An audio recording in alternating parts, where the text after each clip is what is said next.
Saludos a nuestros televidentes de su canal Movilés y su Telecable Barahona.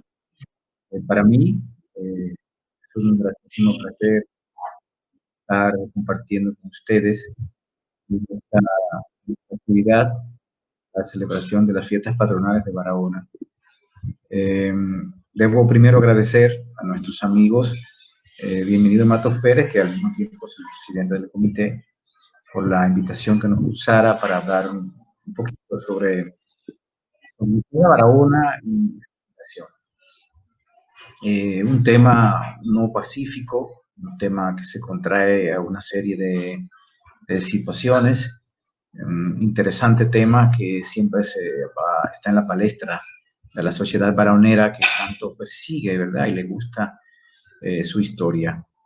Lo cierto es que la Fundación de Barahona acusa una serie de situaciones, si podríamos decirlo así, y de posiciones encontradas.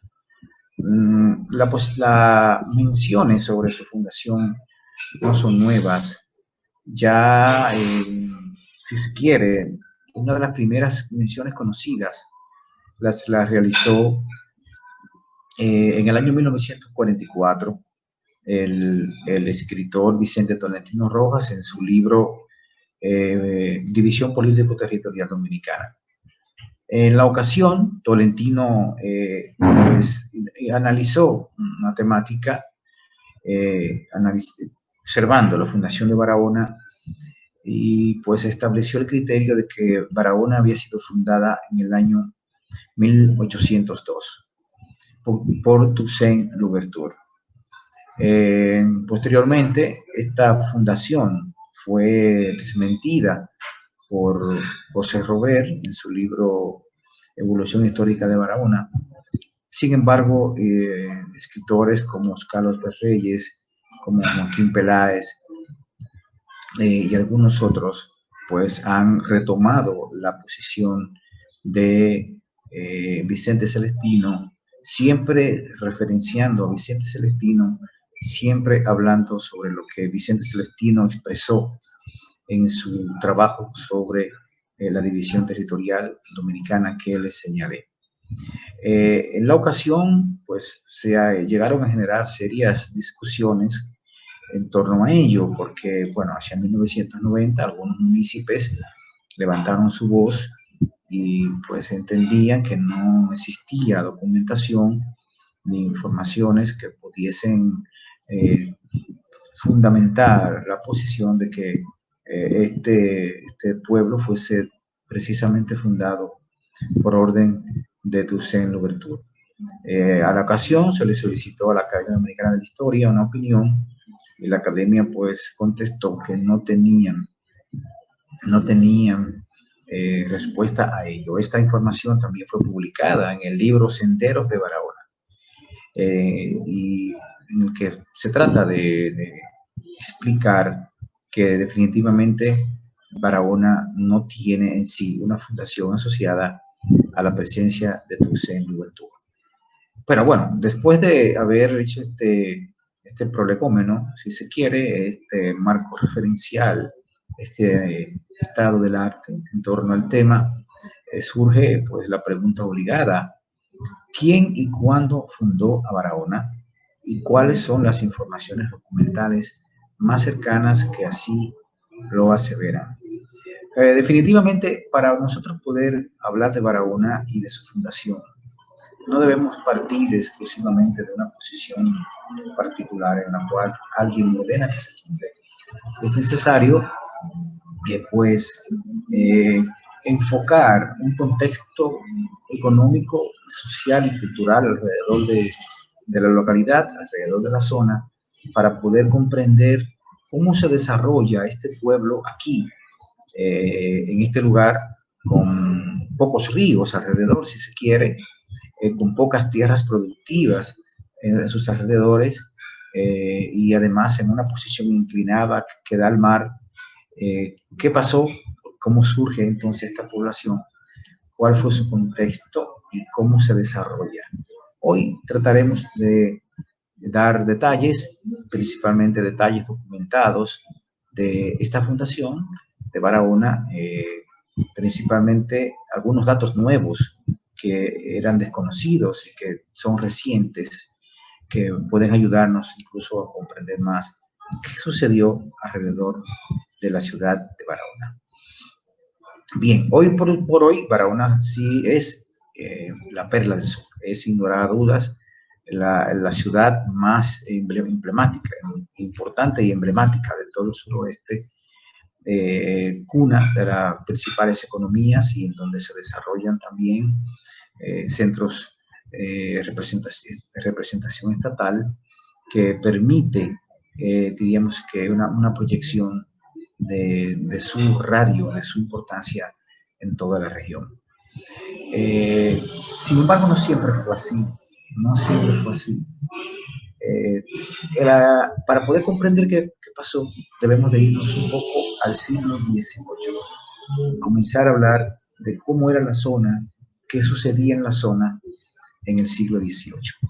Lo primero que tenemos que decir es que las costas del suroeste, las costas de Barahona en el siglo XVIII, no revestían la importancia que tienen hoy. Hoy, pues, era un atractivo, una belleza turística que permite, por ejemplo, estaciar la vista. Pues, en la época, la costa no era llamativa.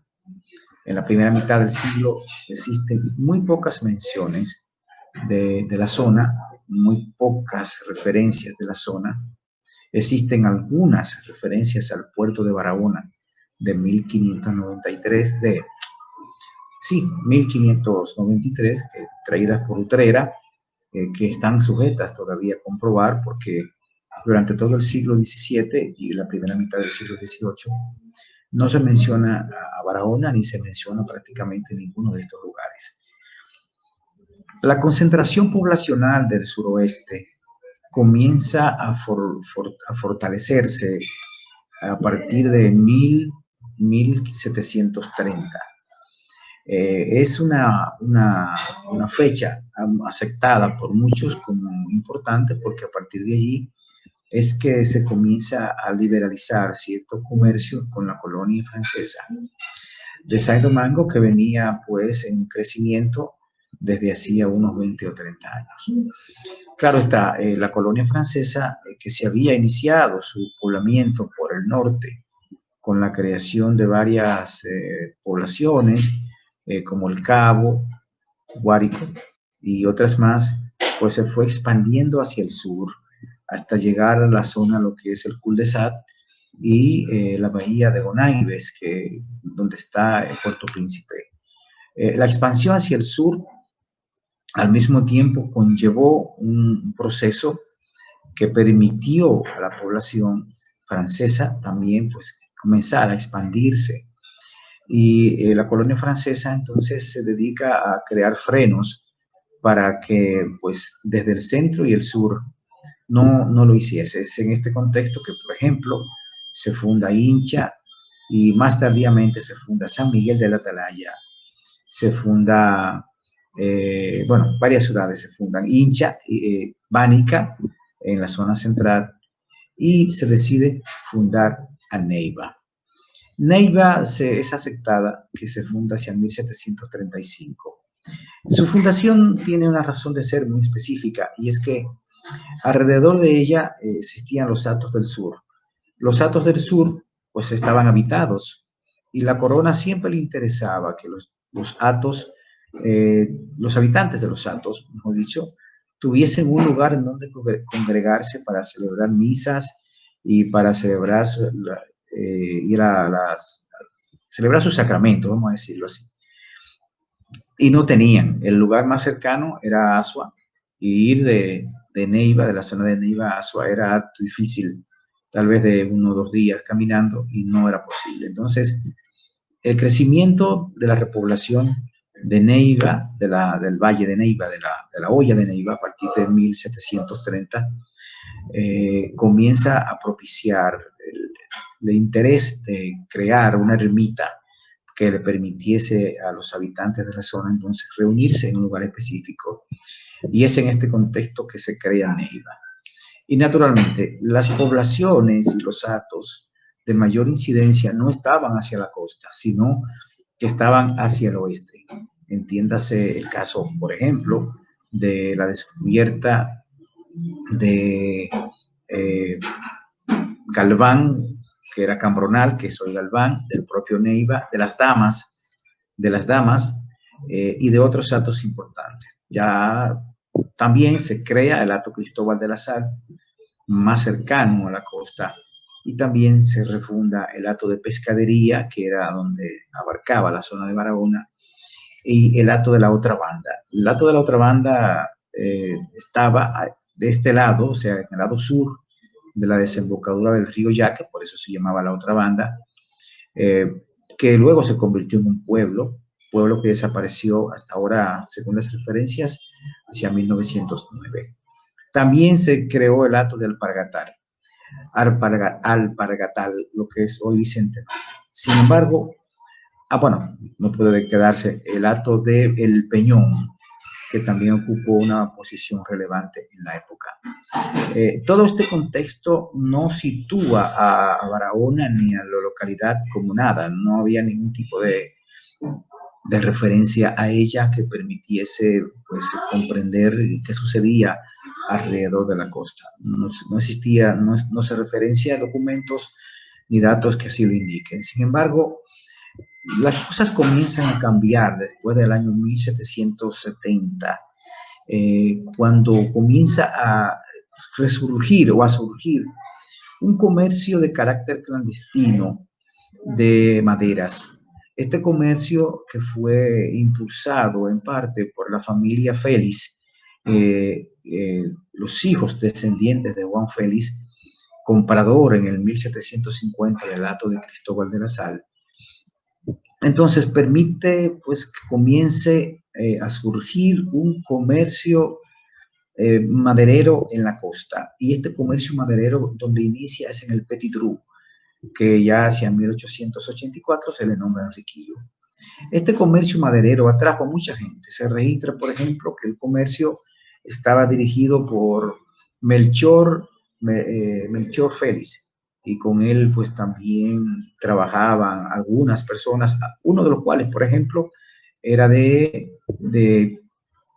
Montecristi, para mencionarles un nombre.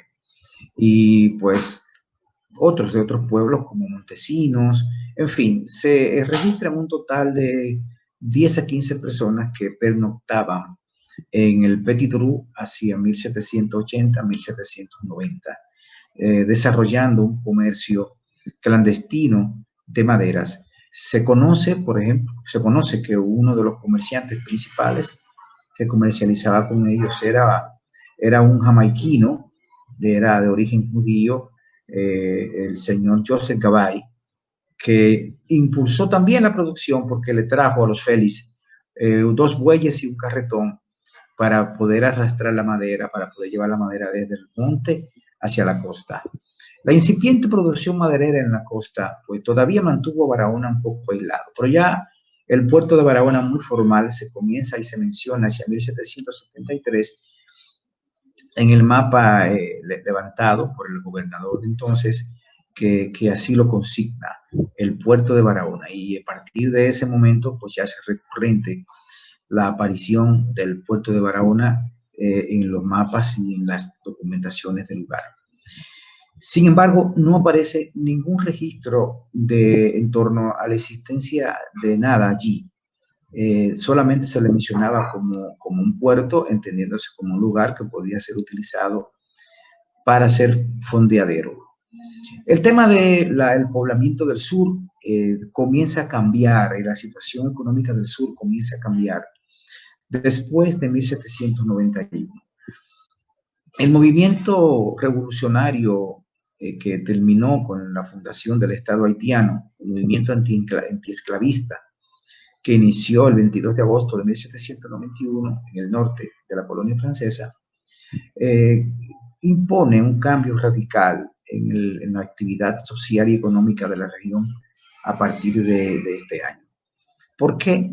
Porque después de este año ya el viejo comercio de reses para alimentar a los esclavos que sostenían mucho a la colonia española va desapareciendo poco a poco.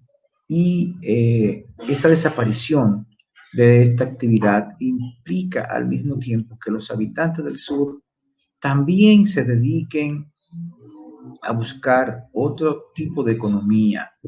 Y este tipo de economía lo iban encontrando en una actividad económica que comenzaba a desarrollarse a plenitud, que era la madera. Actividad que ya como expresé, se venía practicando de una forma clandestina en las costas de Petit-Trou desde la década de 1770. El contexto de la producción maderera en la región entonces comenzó a tomar matices y la gente comenzó a buscar mecanismos de sobrevivencia más allá de la actividad ganadera. Lo primero que hacen, sin embargo, es que inicia una migración desde la zona de Neiva hacia Santo Domingo. Por ejemplo, la familia Bobadilla, que vivía en Neiva, allí nace Tomás Bobadilla Briones. Esta familia sale de Neiva y se va a Santo Domingo a continuar con sus actividades, producto precisamente de todos estos cambios políticos y sociales que se suscitaron durante estos años. Pero todavía con todo y estos cambios no se vislumbra a lo lejos que existiese un pueblo con el nombre de Barahona. No obstante, ya sí se comienza a mencionar hacia 1793 la existencia en la ciudad no, en los alrededores del puerto, de ciertas actividades de personas, principalmente la presencia de corsarios y piratas que fondeaban allí, penetraban en la zona y se robaban esclavos, se robaban bienes, productos, y la gente entonces tenía cierto temor. Donde sí se sabe que habían habitantes era en el pueblo principal del hato de pescadería o pesquería, en el hato del Alpargatal, que estaba más o menos cercano, y el hato de la otra banda, que sí estaba cercano. Allí sí vivían algunas cuantas personas, ya con pueblos en crecimiento. Y también ya había crecido el hato de Cachón, que había tomado forma ya en esta etapa. Bueno, todavía la Barahona que conocemos hoy no tenía esa, diríamos así, esa característica de pueblo, pero ya alrededor de la zona, alrededor del río Virán, alrededor del río Palomino, alrededor de otros riachuelos que surcaban otrora a la ciudad, entonces comienzan diríamos, a cruzar personas para intercomunicarse y poder entonces iniciar los procesos clandestinos de madera, porque los barcos comenzaron a llegar y a afondar en las cercanías de la desembocadura del río Yaque. Ya en esta etapa se conoce que Cabral, lo que es hoy Cabral, que se llamaba Rincón, comienza un eje de fundación. Tenemos ya hacia 1789 cartas dirigidas desde Cabral por el propietario del lugar, quien era Antonio Félix, descendiente de Juan Félix, dueño del hato de Cristóbal de la Sal, que firma cartas desde dice, de Rincón, tal fecha, señalando que pues allí él tenía una de sus viviendas. No obstante, se sabe que él seguía pernoctando, mejor dicho, seguía viviendo como residencia oficial en el poblado de Cristóbal. Todo cambia, sin embargo, con el surgimiento, el triunfo de la revolución de los esclavos del oeste y la presencia de Toussaint Louverture. Toussaint Louverture, que no voy a entrar en detalles sobre su vida, pasó a dirigir el ejército de esclavos, ¿verdad? Que logró la lucha en contra de los franceses, luego contra los ingleses, y que también logra la emancipación de los esclavos, pasa después de una lucha interna contra los mulatos, como en el caso de Petion Ricot, pasan entonces a controlar el escenario político del oeste. Y esto es Louverture quien en el año 1801 decide tomar la parte del este en nombre de Francia. Hay que recordar que en el 1795 se había cedido a Francia mediante el Tratado de Basilea la parte del este. Y pues esta cesión no solamente provocó mucha incertidumbre en la gente, sino que también generó una serie de situaciones que culminó con la posesión del parte del este de parte de Toussaint Louverture en nombre de Francia.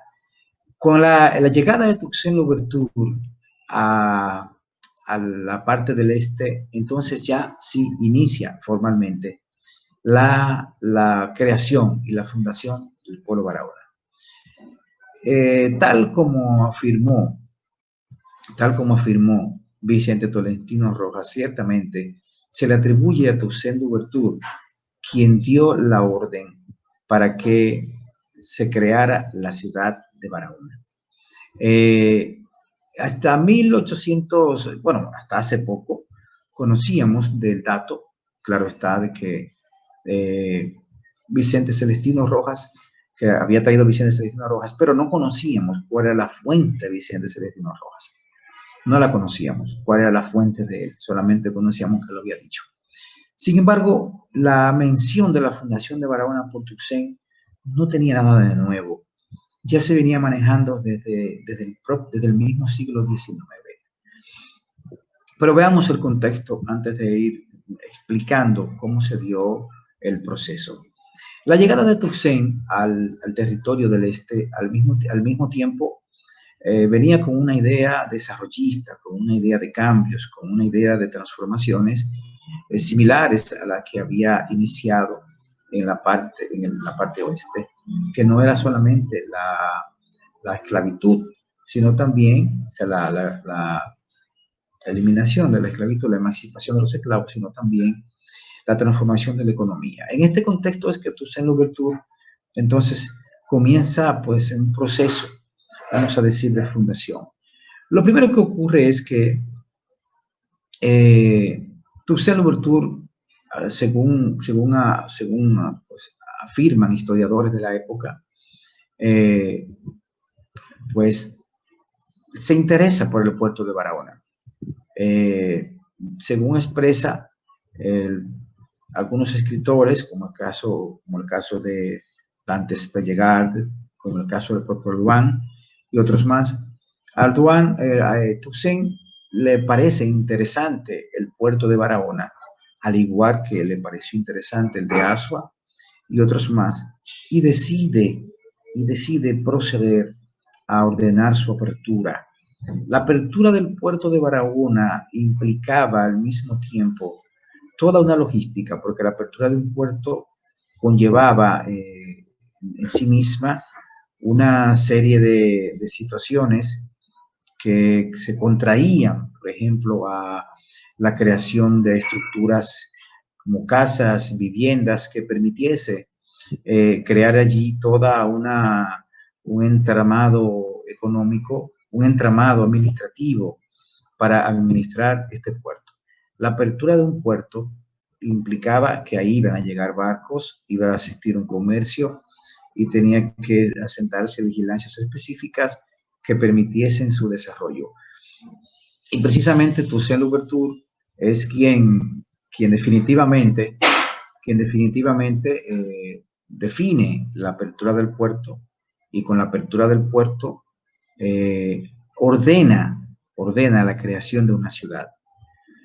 Según Brun Alvar, en su libro Historia de la isla de Haití, editado en el año 1832, lo voy a citar, lo voy a leer, permítame leerlo. El puerto de Barahona despertó el interés de Toussaint, quien comenzó allí el establecimiento de una villa por las tropas del sur. Las tropas del sur eran las tropas que pertenecían al sur de Haití. Y estaban precisamente en los aprestos de su construcción cuando llegaron los franceses en 1802 y llegaron a las costas, e inmediatamente los planes de la apertura de la ciudad, del crecimiento y del puerto, pues fueron truncados. Este criterio de Brun Ardoin, pues repito, data de 1832. Tal vez, porque lamentablemente no lo cita, aunque sí, en la bibliografía aparece, eh, Vicente Solentino Rojas se basa en esta posición de Bebrún Ardoin para sustentar que Barahona fue ordenada a su fundación por Toussaint Louverture. Sin embargo, no, lamentablemente no tenemos un dato específico que explique o un documento concreto que diga que ordenó la fundación. No obstante no tener estas informaciones, se sabe que en años posteriores la tradición oral de la región continuó expresando e indicando que Barahona había sido fundado por Toussaint. Así por lo menos le fue informado a Samuel Hazard. Samuel Hazard, que escribió Santo Domingo, su pasado y presente, afirma que hacia el oeste está la ciudad de Barahona, quien fue ordenada su fundación por Toussaint Louverture, quien había dispuesto que se erija una ciudad allí, según también expresa Samuel Hazard. Pero Hazard no sitúa, solamente dicen en referencia a la tradición oral. Samuel Hazard no llegó a Barahona porque estuvo en la región en un momento álgido de las guerras contra Báez y pues no logró pasar hacia esa parte del territorio. Hasta ahí podríamos decir que las informaciones que conocíamos han llegado. Sin embargo, otros documentos con el paso del tiempo han ido apareciendo, algunos con mayor precisión e incluso de la misma fecha. Precisamente una investigadora, Carmen Prestinari, una investigación que hizo, trajo un informe que realizó un informante francés en 1803 con relación a la parte del este, la antigua parte española, señalando sus virtudes y señalando sus características. Este informante en su escrito señala con referencia al río Neiva, con referencia a la bahía de Neiva, cuando habla de la bahía de Neiva, dice, y lo leo, uno de los brazos del río que desemboca en el mar es un lugar muy conveniente para un puerto mercante, tal y como había previsto Toussaint 2 años antes. Toussaint, como él señala, mire cómo señala el informante, había hecho construir aquí una villa, y oiga los mayores detalles de Toussaint, que llegó a convertirse en muy floreciente. O sea, cuando Toussaint llega, ordena crear allí una villa, y repito, que llegó a convertirse en muy floreciente, y ordenó desbroces, o sea, tumbar montes y plantaciones considerables. La cosecha de algodón fue muy abundante este año.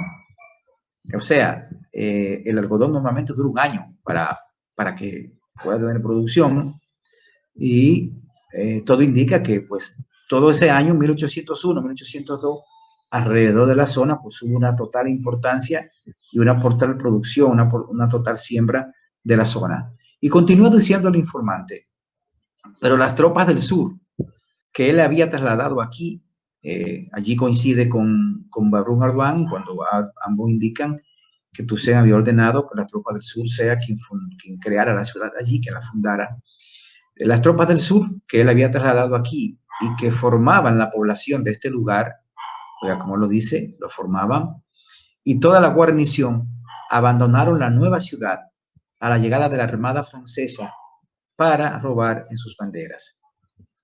Bueno, ellos pues al año siguiente, en febrero del año siguiente, después de la llegada de la Armada Francesa, pues abandonan el sitio y abandonan la población que ya estaba creada y que estaba a todas luces muy floreciente. Sigo citando, ¿cómo actuaron los habitantes de la zona?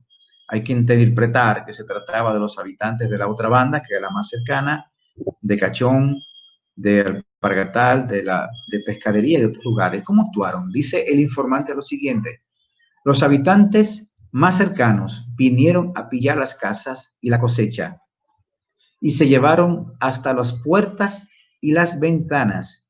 O sea, se llevaron todo de la casa, destruyeron la villa eh, y se llevaron hasta las puertas y las ventanas. Y termina diciendo el informante: se asegura que una regata de la República se llevó el algodón, o sea, un barco francés llega al puerto, recoge el algodón y se lo lleva, así como diversas vigas de caoba de las ciudades, de las casas que se crearon allí. Y culmina el informante haciendo una recomendación a su gobierno y le dice: sería urgente tomar medidas para para restauración de este establecimiento, que sería de la más grande utilidad para la vasta planicie de Neiva, que es susceptible de adquirir una gran importancia.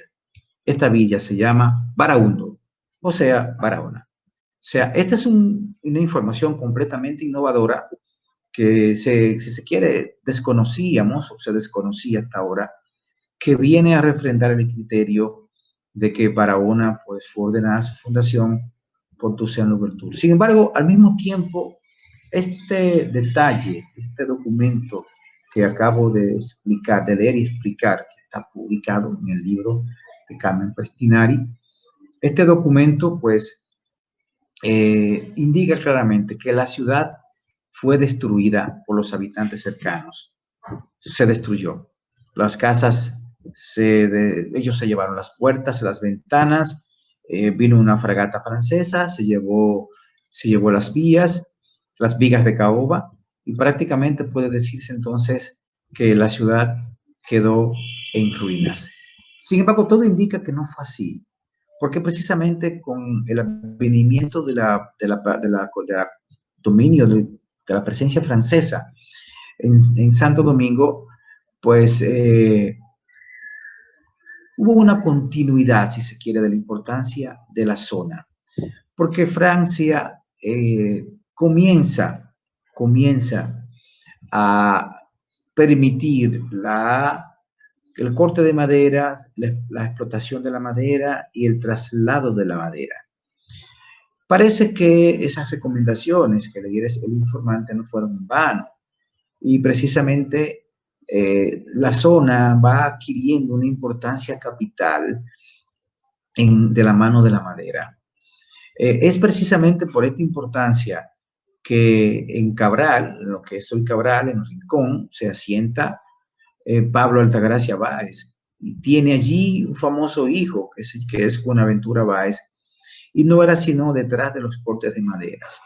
También allí en esta etapa se asientan algunas personas venidas de Baní, como el caso de los abuelos de Ángel Félix Liberata, conocido como Ángel Félix Liberata, y los apellidos Ayestes, que conocemos, lo menciono porque los conocemos en plenitud.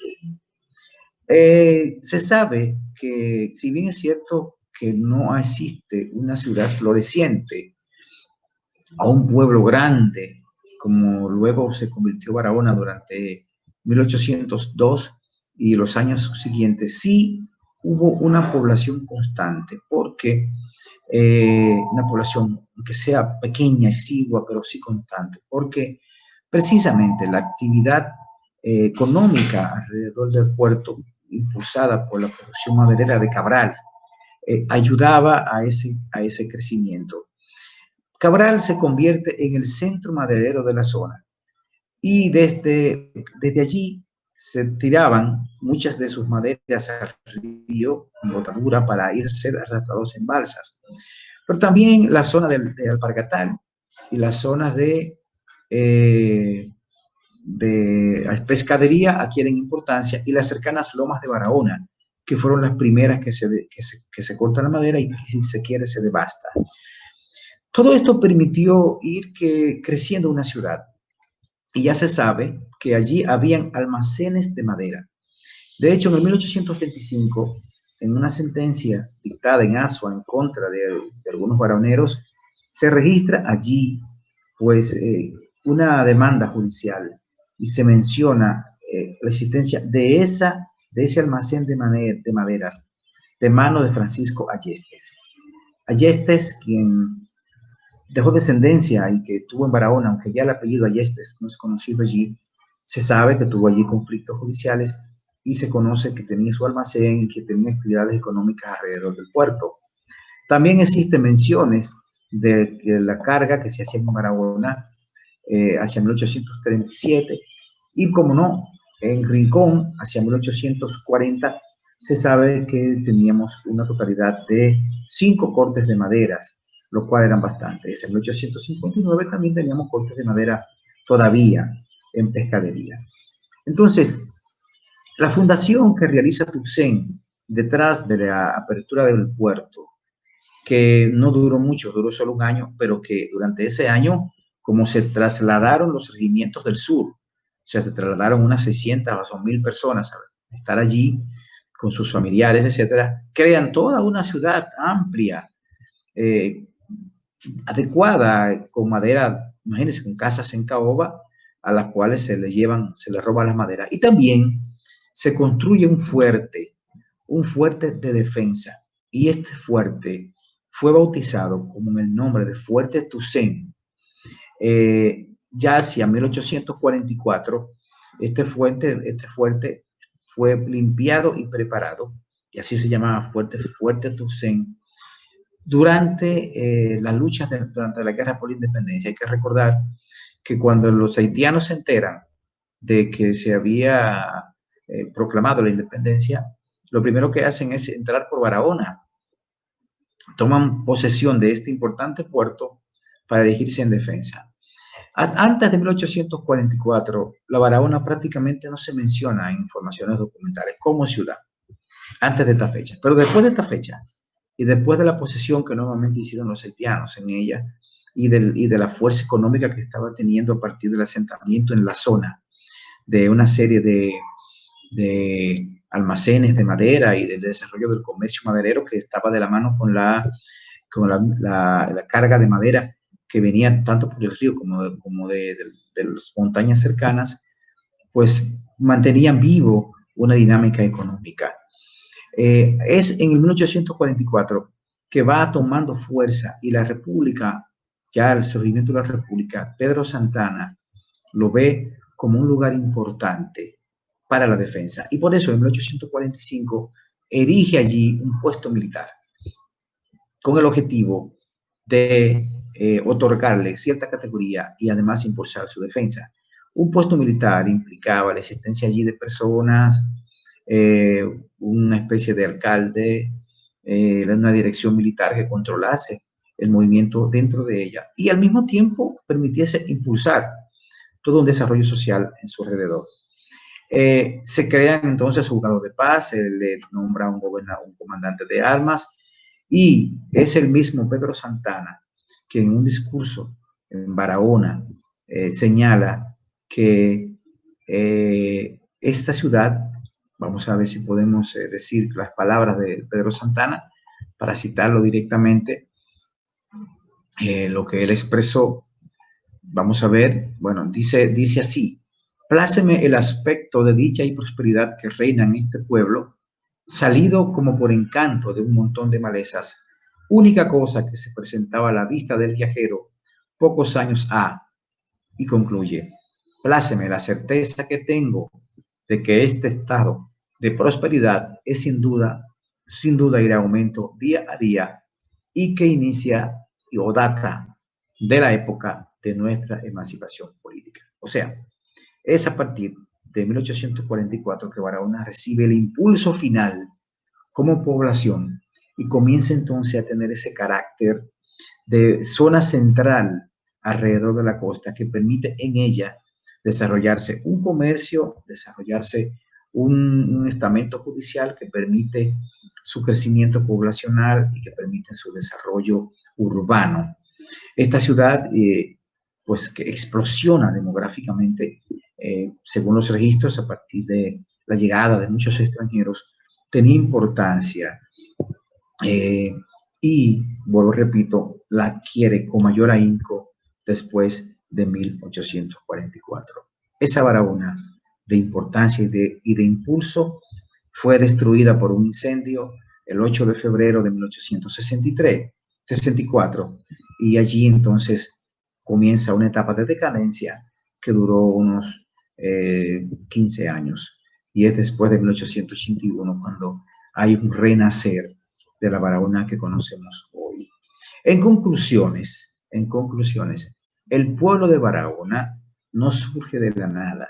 El pueblo de Barahona es el resultado de la importancia del puerto de Barahona, de la importancia de la zona de Barahona como un lugar estratégico, no solo para el comercio, sino para la defensa.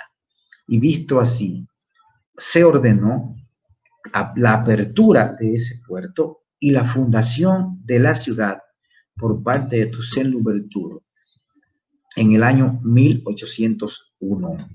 Nuestra consideración es que como el puerto se ordenó que se abriese en febrero de 1801, en el mismo mes comenzó la creación del pueblo de Barahona, creado por Toussaint Louverture. Este pueblo, si bien es cierto que fue abandonado al año siguiente, fue dilapidado, saqueado por los habitantes de la zona, pero luego fue repoblado poco a poco por esos mismos habitantes hasta convertirlo en el pueblo que es hoy. Ese es nuestro origen, un pueblo pujante, un pueblo surgido de la importancia de su puerto, un pueblo denodado también de la mano de la madera, que desde esa época luchó día a día, un pueblo que comienza su importancia con nuestra independencia y continúa siendo parte importante, abanderada de nuestra independencia nacional. Bueno, a nuestros amigos, hasta aquí nuestra larga ponencia, espero que haya sido de verdad de su agrado, y pues nada, siempre estaremos para servir a todos ustedes. Al terminar, siempre hay que agradecer nuevamente a nuestro caro amigo, bienvenido Matos Pérez, flamante por nuevo, claro está, director provincial de cultura, nuestro amigo ya de hace algunos años, al alcalde, que no conozco, pero espero pronto conocer, Milton Fernández, y claro está, un cariñoso y agradecimiento especial a los dueños y ejecutivos de este canal Telecable Barahona, que nos ha permitido esta edición por este canal 10, Chimbi Brilla y Fefelo Méndez. De verdad que le estoy muy agradecido por permitirme hablarle un poco a la ciudad de Barahona por esta vía. Siempre vamos a estar aprestos a colaborar en lo que nos necesite nuestro muy buen amigo, bienvenido Matos Pérez, nuestro alcalde Milton Fernández, y también los directivos del canal y cualquier, también, bueno, Sombolo, mi buen amigo Sombolo, que también creo que el director de cultura del ayuntamiento. Siempre estaremos dispuestos a colaborar en todo lo que se necesite. Así que muchas gracias y nada, hasta la próxima, que sea posible comunicarme con ustedes. Pasen